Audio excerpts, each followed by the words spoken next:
One fateful night on July 22, 1957, two young couples were in a parked car at a lover's lane on Van Ness Avenue in Hawthorne, near El Segundo, California. They were doing what was typical of teenagers. All of a sudden, their vigorous petting came to an end when they were accosted by a young man who was pointing a gun at them through the car's window. All the four teenagers in the car were compelled by their attacker to exit the car and form a lineup. The attacker, who was predicted to be in his early 20s, then ordered the terrified couples to remove their clothing after taking their money and jewelry. At that point, the teenagers could tell that the attacker was not a local by his accent, and it was clear he had been drinking. The gunman obviously wanted the teenagers' 1949 Ford sedan. Sadly, that wasn't the only thing the 20-something drifter was after. He also sexually attacked one of the girls after tying the hands of three of the victims behind their backs. All four victims anticipated being shot because they could all clearly see their assailant's face. Fortunately, the attacker just sped off in their vehicle. The teenagers were alive, but visibly scared to death. Shortly before 1:30 a.m., the stolen vehicle sped through a red light directly in front of two on-duty police officers on Rosecrans Avenue and Sepulveda Boulevard. The officers, Richard Phillips and his partner Milton Curtis, immediately overtook the sped-up car and forced the driver to come to a stop. The police were not informed of the crimes that the driver had committed since the car had not yet been reported stolen. Officer Richard Phillips prepared to give him a ticket. The perpetrator ought to have simply accepted the summons and left. Instead, when Officer Phillips turned his back, the driver fired 3 shots at him with the same gun he had used to rob the teenagers. Before Officer Curtis could bring out his firearm, the perpetrator fired another round of 3 shots through the window of the patrol car where he sat, striking him. The criminal then left the area, but not before Officer Phillips was able to shoot the fleeing car 3 times with his own gun. 28-year-old Officer Richard Phillips and his 25-year-old partner, Officer Milton Curtis, both passed away before the ambulance Officer Phillips had called for could arrive. Officer Richard Phillips had served with the El Segundo Police Department for 2 years. He was survived by his wife and 3 children, while Officer Curtis Milton had only served with the El Segundo Police Department for 2 months. He was survived by his wife, son, and daughter. Both victims' family was inconsolable. Jane, Officer Curtis' wife, could not stop professing how much she loved him. According to her, they had a misunderstanding before he left for his work shift. Till today, she regrets not having sorting out their issues and saying goodbye properly. Numerous police officers from across the county turned out to try to find the offender, but it yielded nothing. There was not much evidence at the crime scene. The incidents led to the biggest manhunt in California's history, as the culprit appeared to have vanished into thin air. Later, the stolen car was discovered nearby, abandoned. In the car, the police only discovered 2 bullets from Officer Phillips' gun, making the police believe that the 3rd bullet likely struck the attacker. A single thumbprint was collected from the steering wheel. This print failed to reveal a culprit for many years. 3 years after the murder, in 1960, Doe Tooley, the owner of Manhattan Beach, a residence close to the crime scene, went to the police station to submit 2 watches and a .22 caliber revolver he discovered while cleaning his property. It was discovered that the watches belonged to the teenagers who were robbed in 1957, and the revolver was the murder weapon. That night, in 1957, the attacker is believed to have dropped those things while leaving the stolen car behind. These pieces of evidence discovered provided a vital lead. The serial number of the revolver led police to a Sears in Shreveport, Louisiana, where G.D. Wilson was documented as the buyer's name. The gun, which was the cheapest one the shop sold, cost $29.95. Investigators found that George D. Wilson had rented a room at AYMCA close to the Sears store, but had provided a false Florida address. Police investigated every George D. Wilson they could find for years, but nothing came up. Many years later, in 2002, a certain woman reported to the El Segundo police that her dead uncle had once boasted of killing 2 police officers. Although the claim was a dead end, it reignited interest in the police officer's cold case. The fingerprint from the teenager's stolen car in 1957 was examined by investigators using the recently released automated fingerprint identification system. Surprisingly, there was a match to a man named Gerald Fighton Mason, who was found guilty of burglary in Colombia in 1956. Due to that incident, he had to serve a 1-year term in prison. In addition to matching fingerprints, the evidence also included identical handwriting, which connected him to the murder weapon he used to kill the police officers in 1957. Handwriting analyst Paul Edholm determined that the signatures he had on the IMCA receipt and Sears documents in 1957 were identical to the handwriting on his 1999 South Carolina driver's license application and on a bill of sale for a car. It hadn't changed at all. This was another glaring evidence for the investigators to get to the root of the matter. After the murders, Gerald Mason was a law-abiding citizen for 45 years, never receiving even a parking ticket. He was a wealthy retiree. He was married, had 2 daughters and 6 grandchildren. He lived quietly in a suburban area with his family. He owned 2 gas stations. Friends and neighbors regarded him as being amiable and helpful. Without even the slightest regret for the officer's family, who had lost their loved ones so long ago, Gerald Mason was able to enjoy a long and successful life. In the long run, friends and relatives were horrified to learn that he had committed such a heinous murder. On January 26, 2003, the police who had been watching Gerald Mason for weeks and had seen him playing golf with friends and engaging in other benign pastimes eventually knocked on his door. Gerald Mason was said to have been shocked and asked them where they were from. The police officers introduced themselves and told him that they were there because of the murders of 2 police officers in 1957. A horrified Gerald Mason responded with, "My God, you're here for that. That happened so long ago. I can't believe you're here bothering me with that." Gerald Mason's scar from a bullet graze wound caused by a gunshot fired by Officer Phillips in 1957 was used to further identify him as the culprit after his arrest. Following Mason's arrest that January, officers executed a search warrant at his Columbia house and discovered another unique 9-shot .22 revolver similar to the murder weapon. Investigators also discovered 3 witnesses who recognized Gerald Mason as the man they had seen the night of the murders based on a photograph taken in 1956. Due to the overwhelming amount of evidence, Gerald Mason confessed to the cops that he had been drinking when he came upon the teenagers. Then, in an effort to hide the rape, robbery, and car theft, he shot both police officers. "I really don't have an explanation for why this happened. I wish I did," Gerald Mason said. When asked about the teenager he had raped, Gerald Mason said he no longer remembered the reason why he had raped the 15-year-old girl. Following his arrest, Jerry Mason Whitaker, Gerald Mason's daughter, said in an interview, "There really aren't words to describe the range of emotions we've gone through. I could not have had a better father." Gerald Mason professed his regrets to the families of officers Phillips and Curtis during his sentence hearing.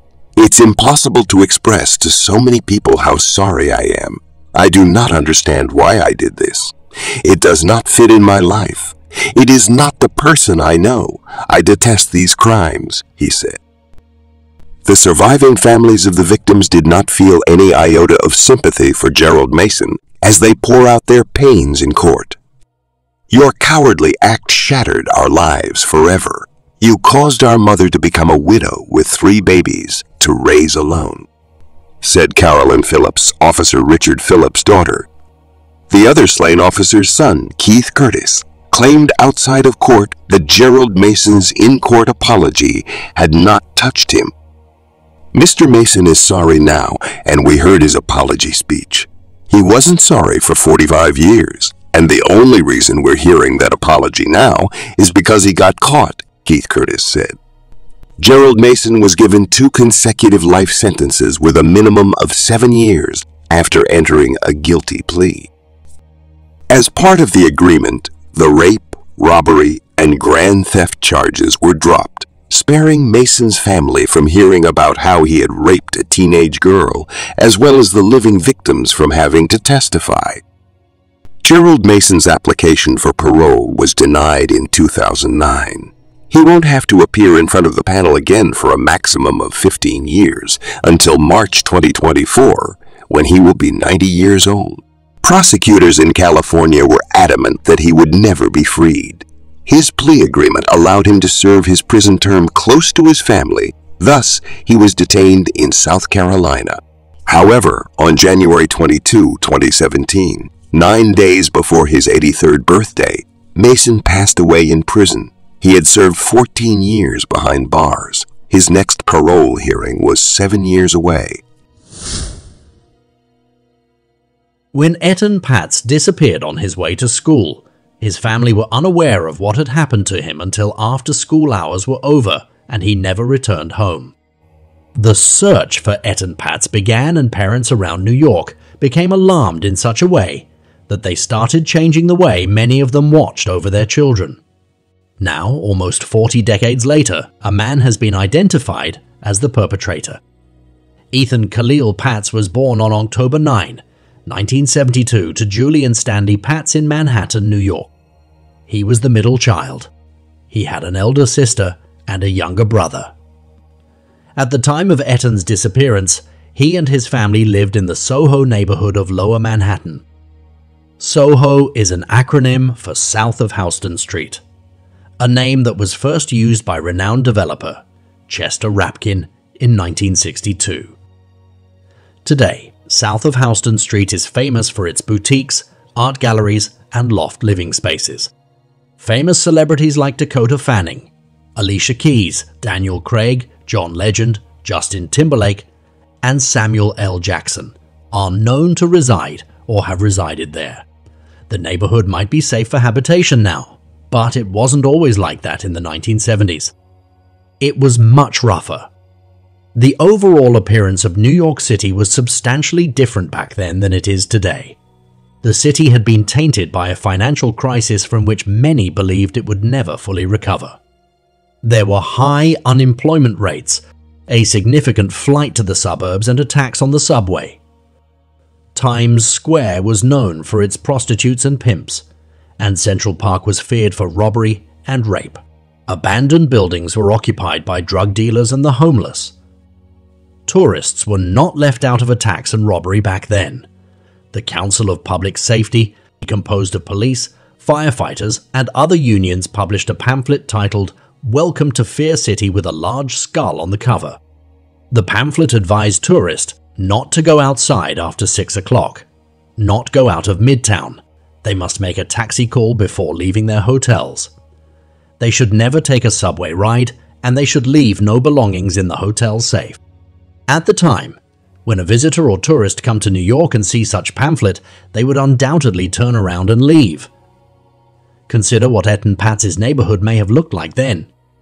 Boarded up buildings, shadowy alleys, no security cameras, and no cell phones. The morning of May 25, 1979, which appeared to have been a Friday, the final day of school before the Memorial Day holiday, was a chaotic one in the Patz household. Julie Patz, Etan's mother, who operated a daycare in their home, had her hands full that morning. She had 2 two-year-olds to care for, her younger son and another kid who had spent the night. Also, Etan's older sister had resisted getting out of bed. Etan, on the other hand, woke up with a positive energy and was eager to start his day. According to Julie Patz, Etan had been attempting to be more independent, and in the midst of the chaos that morning, he saw an opportunity. He told his mom to allow him walk to school by himself. His mom recalled he pleaded, saying, "It's fine. Mom, I can do it." With some hesitation, Julie accepted. He then crammed his favorite toy cars into his tote bag, which was given to him by a friend's mother. Before leaving home, Eaton donned his favorite headgear, an Eastern Airlines cap, after which his mother led him outside. He reportedly left with a $1 note in hand because he intended to get a soda on the way to school. It was the last time Julie, his mother, saw him. When Etan didn't return home that afternoon, she called around and discovered he hadn't made it to his bus or school. Julie claimed that she was shocked when she learned that Etan was missing. "My legs started giving out," she said. Soon, the Pat's family house had been transformed into a command post where the press, volunteers, and police investigators had gathered. Etan's photograph was extensively publicized, appearing on television newscasts and the front pages of the city's newspapers. The city was covered in missing posters that featured an image of his hair poking out from under a cap. He was reportedly the first missing kid to appear on a milk container. The way he vanished, the ensuing search, and the anxiety it caused engulfed Lower Manhattan. Residents recalled police officers going from door to door, showing his photos and questioning people about where he could possibly be.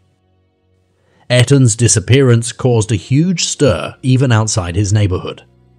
President Ronald Reagan declared May 25, the day of his disappearance, to be National Missing Children's Day, and the National Center for Missing and Exploited Children was founded in 1984, in part as a result of his disappearance. His case received a lot of attention, but there were no solutions. Numerous theories were put up, and a number of suspects came to light, including Jose Ramos, a man who'd been convicted of abusing children and who the police had been hunting for years. Jose Ramos was romantically involved with a woman who had once been hired to accompany Etan home from school. As time went on, investigation refocused interest. Officials had searched the basement of a Lower Manhattan building for 8 hours in the year 2000. That building was where Ramos had previously resided. Investigators discovered pieces of bones, but it turned out that they belonged to animals. In the year 2012, after authorities discovered that a man by the name of Othniel Miller had laid a concrete floor soon after Etan vanished, they launched a search and dug up his workshop. Othniel Miller was an handyman who reportedly knew Etan Patz. Etan often visited him at his workshop. In fact, the $1 note that Etan carried the morning he was last seen was given to him by Othniel Miller. However, the search, which sparked a fresh round of news media attention, failed to find Etan's remains. But after a few weeks passed, a guy from New Jersey named Josie Lopez got in touch with the authorities and said that he thought his brother-in-law, Pedro Hernandez, might have something to do with Etan Pat's abduction. Back then, on May 25, 1979, Pedro Hernandez was an 18-year-old high school dropout who had recently relocated to Manhattan from Camden, New Jersey. He worked as a stock clerk in a bodega near Etan Pat's bus stop on West Broadway and Prince Street. Shortly after Etan vanished, perhaps within days, Pedro Hernandez went back to New Jersey and took a job in a clothing factory there. Not long, he suddenly began telling people that he had killed a child in New York City. At a spiritual retreat, he confided in an elder from his church group and confessed before a prayer group, breaking down in tears. He also confessed to his previous wife before they got married. However, their testimony indicated that the accounts varied. Pedro Hernandez's childhood friend thought he had killed a black child. His former wife, after hearing Muchacho, thought he had killed a teenage boy. Investigators questioned Pedro Hernandez after his brother-in-law dialed 911. The police claimed that after spending many hours with the detectives, Pedro gave in. He claimed that he had asked Etan Patz if he wanted a soda in order to entice him down the bodega's basement. The little boy, who initially intended to buy a soda with his $1 bill, innocently followed him and was immediately attacked. In a segment of the interview that was captured on camera, Pedro Hernandez said to the detectives, "I grabbed him by the neck and I started to choke him." He refrained from claiming that he had killed Etan, explaining that the little boy was still alive when he had placed him in a plastic bag and then placed the bag inside of a box, which he then discarded about a block away. Pedro Hernandez's words have served as the foundation of the prosecution's case against him. Prosecutors have had little to work with in the absence of Eton's remains or any crime scene from which they could gather evidence. In addition to presenting the testimony of the investigators and the people he had confessed to decades before, they also played video recordings of the interviews Pedro Hernandez made to the police shortly before his arrest. The main focus of Pedro Hernandez's defense has been to cast doubt on his credibility. His attorneys contend that 56-year-old Pedro Hernandez has low intelligence as well as a personality condition that impairs his ability to discriminate between truth and fiction. Therefore, they claim, just because he admitted to what he thought he had done does not indicate he actually did it. Becky Hernandez, Pedro Hernandez's youngest child, testified about her father's strange conduct, including his claims of seeing angels and devils, watering a dead tree limb to make it grow, and how she would catch him talking to himself. The defense, however, claimed that the initial suspect, Jose Ramos, the child molester who had been found guilty, had the chance and the incentive to have been accountable for Eton Patz's disappearance. Members of the jury were in doubts after hearing their arguments. There was a deadlocked jury after 18 days of deliberations. In 2015, the judge declared a mistrial. Only one member of the panel who didn't think Pedro Hernandez was guilty held out. However, following a 4-month trial on February 14, 2017, Pedro Hernandez was found guilty of murder and kidnapping. He was then sentenced to 25 years to life in prison. Why do you think Pedro Hernandez committed such evil atrocity? Was he truly possessed by a demon? Let me know what your thoughts are in the comments. On Friday, August 13, 1982, around 2 p.m., 17 years old, Yayanola Lucy Yayani was playing the summer hit single Forget Me Nots by Patrice Rushen's on the stereo, filling her family's London home in Hampstead with the smooth, cheerful rhythms of the American soul singer. Lucy was enjoying having the home to herself. Earlier that day, she and her mother had visited her father at the shoe repair shop he owned in a strip of stores in Fairhazel Gardens. They had taken his lunch to him. Around 1:30 p.m., her mother Ellie had given her the go-ahead to return home and start preparing the family's dinner while she promised to join her soon enough. Lucy walked the short distance home, arriving a little while later, and got to work. As her favorite song played, she took a lamb leg out of the fridge and started making dinner for the family. She paused her task when she heard a knock at the door. She set the lamb leg on the kitchen counter and peeked out of the window. Whatever the person outside said persuaded her to go open the door. At the doorstep stood a man in his early 20s. Being short and skinny, his hair was blow-dried and buff in such a way that he resembled his favorite actor, John Travolta, from the movie Saturday Night Fever. Lucy was a bit surprised to see a strange man standing in front of her home and wondered what he needed. A neighbor passed by and spotted Lucy and the man at her doorstep. They seemed to be having a conversation, and Lucy was said to have been at ease with the stranger, laughing even. However, 20 minutes after the neighbor spotted them, he heard a scream but did not pay much attention to it. At about 3 o'clock in the afternoon, Lucy's parents, George and Ellie, arrived home, expecting to find their daughter busy making dinner as she had been instructed, but they were surprised at how silent everywhere was. They checked the kitchen and there was no sign of her. 2 pieces of Lucy's jewelry, a broken ankle chain and an earring were scattered about the stairs and the floor. The leg of lamb Lucy had brought out of the fridge was still sitting on the kitchen counter. When they called out for her, and she didn't answer, they knew something was wrong. They started to panic because it was unlike Lucy to leave the home without prior notice. They rushed into her bedroom in search of her, but she wasn't there either. However, as they entered their own bedroom, they were greeted by a sight beyond their worst imagination. On their bed laid a partially naked Lucy's dead body. Her t-shirt and bra had been cut right through the middle, exposing her bare chest. She was also naked from the waist down. Her hair and clothing were drenched with water. Words could not describe how horrified and devastated Lucy's parents were. They called in the police, who made a thorough round at the crime scene. Investigators discovered that the bath in the bathroom at the top of the home had several inches of water in it, and the door to another bedroom, the only one with a lock, had been forced open. Lucy's autopsy results revealed that she had suffocated, probably as a result of having her head restrained in an arm lock. She had, moreover, been bitten, punched, and ultimately raped. According to the police, the murderer forcefully barged into the home and chased Lucy up the stairs. The broken chain, which was discovered on the carpet, suggested that the killer may have grabbed Lucy's ankle as she ran. It is believed that Lucy tried to hide in her brother's bedroom, as it was the only room with a lock on the door. Investigators discovered a footprint at the bottom of the door. The killer had forced his way into the room, breaking off the locks.